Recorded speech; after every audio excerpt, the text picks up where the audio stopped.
Whenever somebody asks me, John, what older movie would you love to see a modern sequel for? I always say the same thing. Mystery Men. It's true it didn't get a lot of love when it first came out in 1999 from either the critics or the fans, but I contend it's because the movie was so far ahead of its time.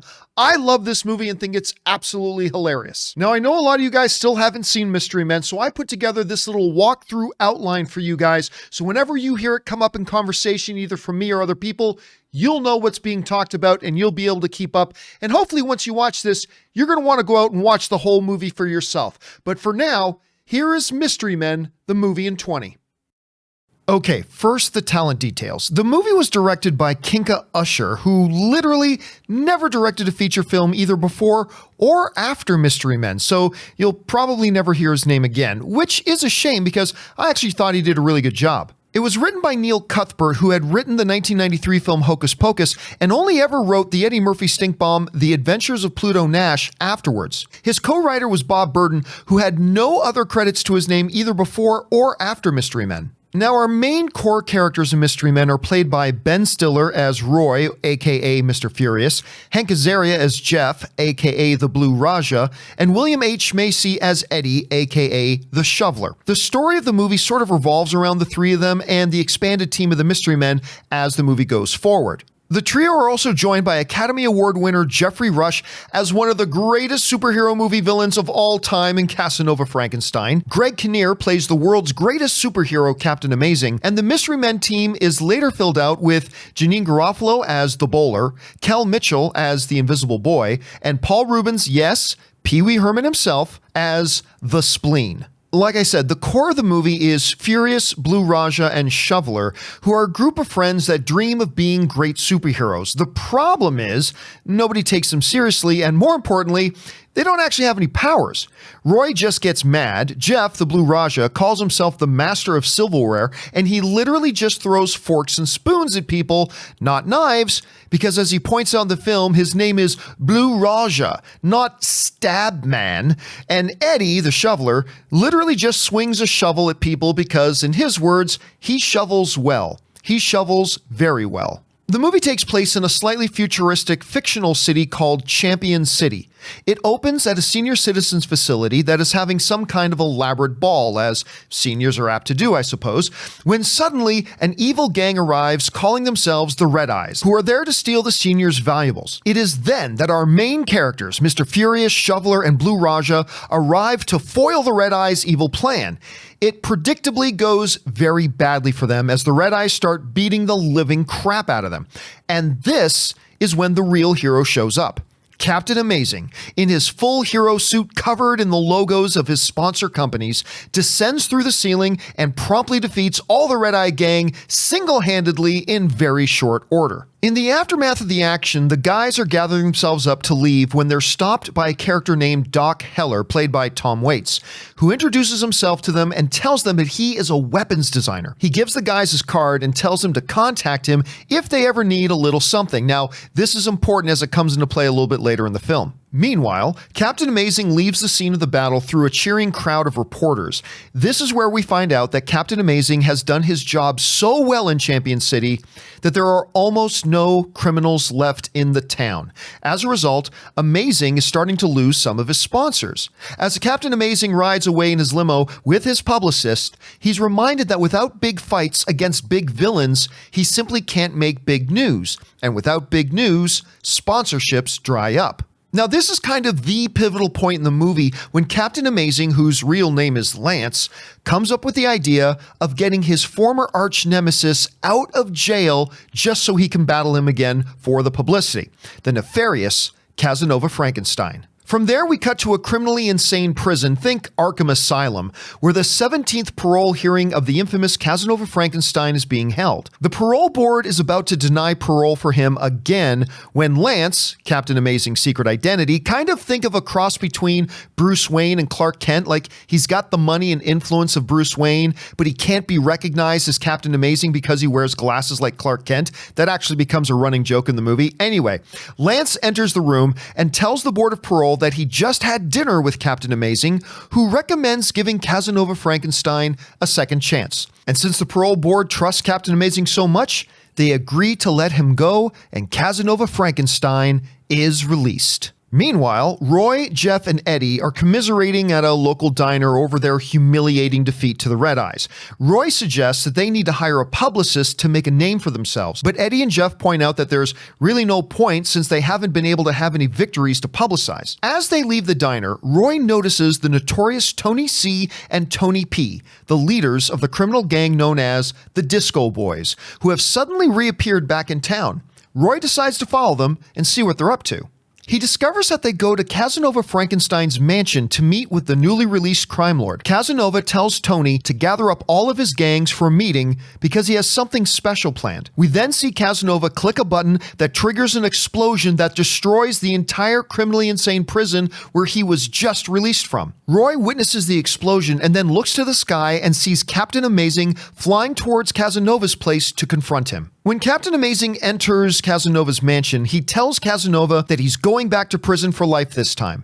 But Casanova tricks Lance and hits him with a burst of chloroform gas, knocking Captain Amazing out. Shortly later, Amazing wakes up, but he's locked to a chair in a gray concrete room where Casanova tells him that tomorrow night at midnight, he's going to kill him and give Champion City a new frame of mind. At this point, Amazing tries to bargain with Casanova for his life, but to no avail, as Casanova leaves Captain Amazing alone in the dark, trapped in that chair. The next morning, while Roy is at his daytime job working in a junkyard, he hears news that Lance Hunt has gone missing and the police can't find Captain Amazing to help with the search. By the way, it should be noted at this point that Roy actually suspects that Lance Hunt is actually Captain Amazing, but nobody believes him because Lance wears glasses and Captain Amazing doesn't. Now, Roy knows that Amazing went to Casanova's the night before, so later that night, he gets Blue Raja and Shoveler to return with him to Casanova's mansion to try to find out what happened to Amazing. Unfortunately, the trio are met by the Disco Boys and their whole gang, who proceed to beat the living crap out of them. So after the beating, their second beating of the movie already, the guys regroup at the same diner again to try to come up with a new plan. They decide they cannot take on entire gangs on their own, so they resolve that it's time to expand their group and form a larger team. Jeff mentions a hero called the Sphinx, remember this name, whose powers include cutting guns in half with his mind and being very mysterious. Not just mysterious, like very mysterious. Eddie suggests that they should try to track down the Sphinx maybe later, and decide to move on to more local potential heroes right now. The guys begin by going to meet another guy who refers to himself as the Invisible Boy. He's a young man who claims to have the superpower of turning invisible, but here's the catch.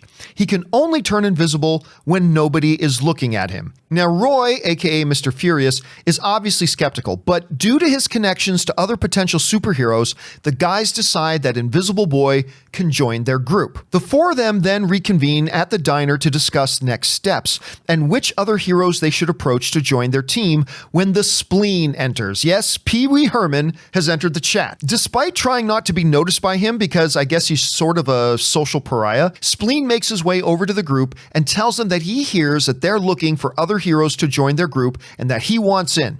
Invisible Boy just meeting Spleen for the first time, so he asks him, "Hey Spleen, what are your powers?" Spleen then demonstrates his superpower, which is the ability to fire his farts across a room and knock people out with their complete stench. I'm not kidding, that's his superpower. He was given this power due to the fact that he farted around a woman once and blamed the fart on the woman. Turns out the woman was actually a gypsy who put a curse on him that he who smelt it shall forever dealt it. That is actually the curse that the gypsy woman put on him. So at this point now, there's five of them. There's Mr. Furious, there's the Shoveler, there's Blue Raja, there's the Invisible Boy, and there's the Spleen. So now the group decides that their next step would be to hold tryouts for new heroes to join. Dozens of wannabe heroes show up to try out at their event. Among the candidates who try out are the Waffler, who uses his griddle of justice to bash his enemies in the head. And by the way, it's just a short little cameo, but the Waffler is played by Dane Cook.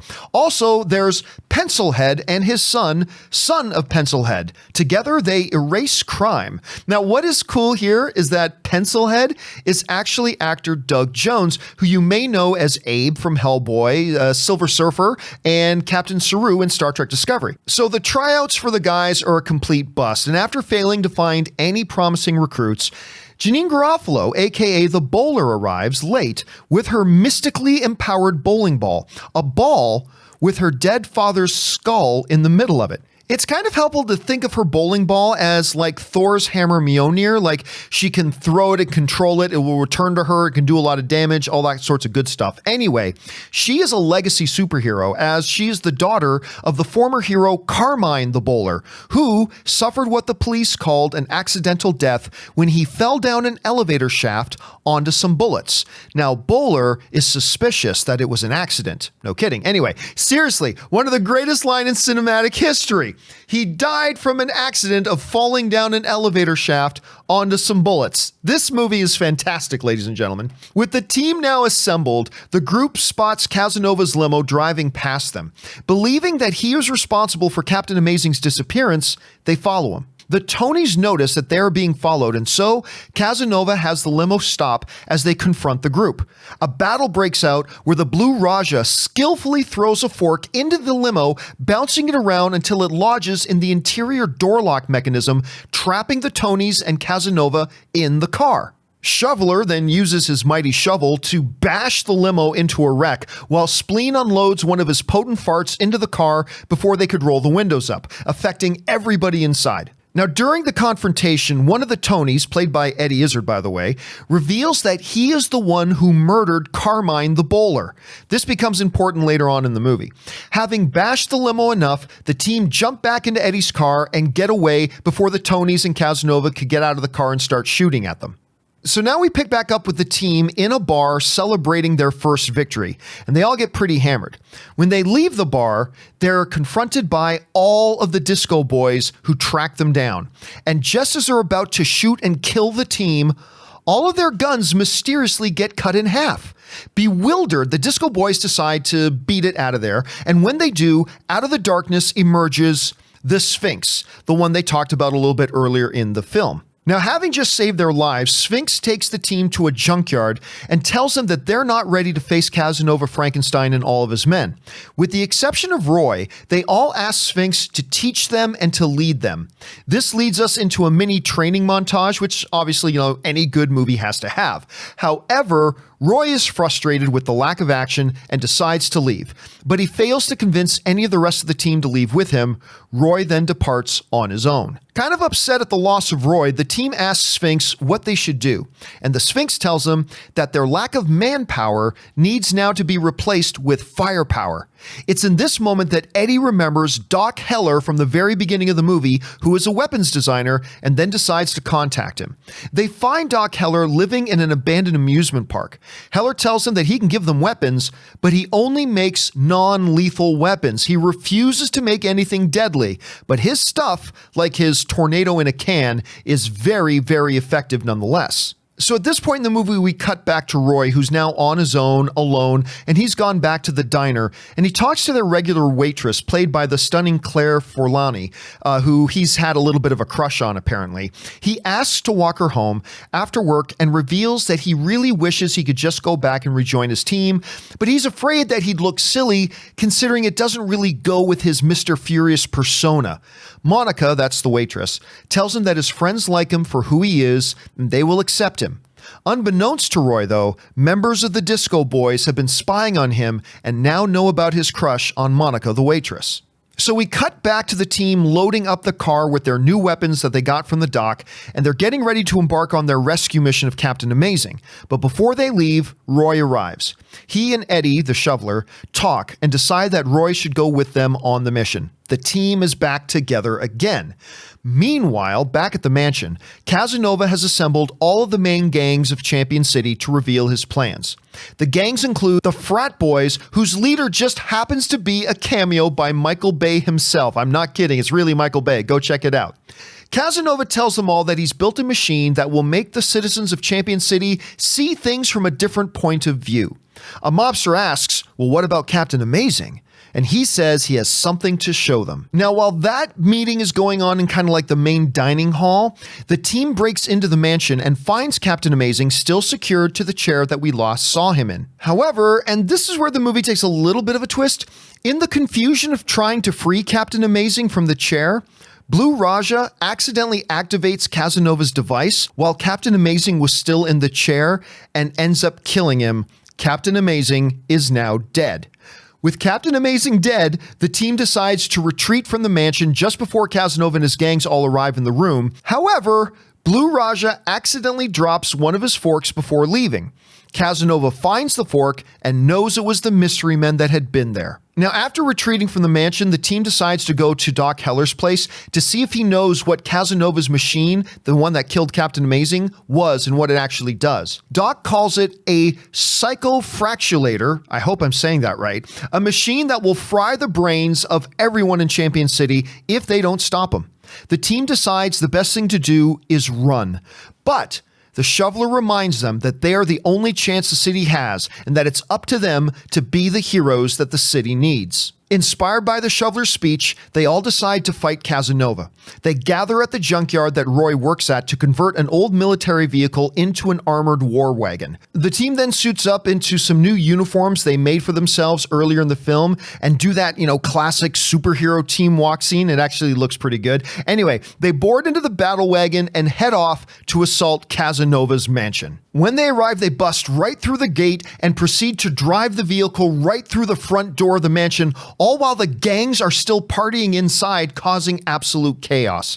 The gang members began firing their guns at the vehicle, but to no avail because the battle wagon is completely bulletproof. Bowler then activates the wagon's magnet that pulls all the weapons out of the gangsters' hands, and so with no weapons, Casanova and his gangs retreat into the disco room through a door that is protected by a laser eye machine that vaporizes anybody who tries to come close to it. Okay, so this is one of my favorite parts of the movie because realizing they can't save the city unless they get past this laser eye machine, the Invisible Boy steps forward and says it's his time, instructing everybody to look away from him because remember, he thinks he can't turn invisible unless nobody's looking at him. Invisible Boy approaches the laser eye and actually turns invisible. He actually has the superpower after all. Also, for some reason, when he turns invisible, all of his clothes fall off. Anyway, he proceeds to get past the laser eye and hits the off switch. He tells the team that he did it, and he turns around, and all the guys then see the Invisible Boy standing there completely naked. And this evokes probably my favorite line in the movie, where the bowler looks at him and says, "Maybe you should put on some shorts if you want to keep fighting evil today." Okay, so they've smashed into the mansion, they've gotten past the laser eye. At this point, the team then battles their way through the various gangs, including Bowler confronting Tony P, who she earlier found out was the one that killed her father. She says she won't kill Tony because she's better than him, and she may even forgive him one day. However, when she says that, the ball with her father's skull in it flies away on its own and smashes into Tony's face, killing him. Bowler then says with a quip, "Carmine, on the other hand, feels differently than I do about forgiveness." Like I said, it's one of the greatest lines in the entire movie as she says it over Tony's dead body. It's absolutely fantastic. Anyway, as the team closes in on Casanova, they discover that he has kidnapped the waitress Monica to use her as leverage and tells Mr. Furious to make his friend stand down. Casanova takes her as the psychofraculator, again, that's a really tough one to say, as the psychofraculator machine begins to fire up. Roy frantically tries to climb up the wall to get to where Casanova and Monica are, but he can't scale it. The Blue Raja then fires off a succession of forks, creating a makeshift ladder up the wall so Mr. Furious can make his way up it and climb to Monica. Roy and Casanova begin to battle, and it goes predictably very badly for Roy as Casanova is beating the absolute crap out of him again. As they fight, the clock strikes midnight and the psychofraculator machine starts to ignite. It fires into the city and begins to destroy things. Meanwhile, Roy's rage builds as he discovers that he actually does have super strength when he's enraged. So he takes out Casanova and throws him into his own psychofraculator machine, killing him. Casanova Frankenstein is dead. So with the machine starting to destroy the city, Bowler unleashes her mystical ball into it, and it begins to fly around and smashing the machine from the inside out, destroying it and bringing it down and taking down the entire mansion at it. The city has been saved. Cut now to the morning. News crews gather around on the outside of Casanova Frankenstein's mansion, wondering what caused all the destruction and who they have to thank for saving the city. Then, emerging from the dust, comes the Mystery Men. And of course, as the team begins to walk away in victory, All Star by Smash Mouth begins to play and the credits roll.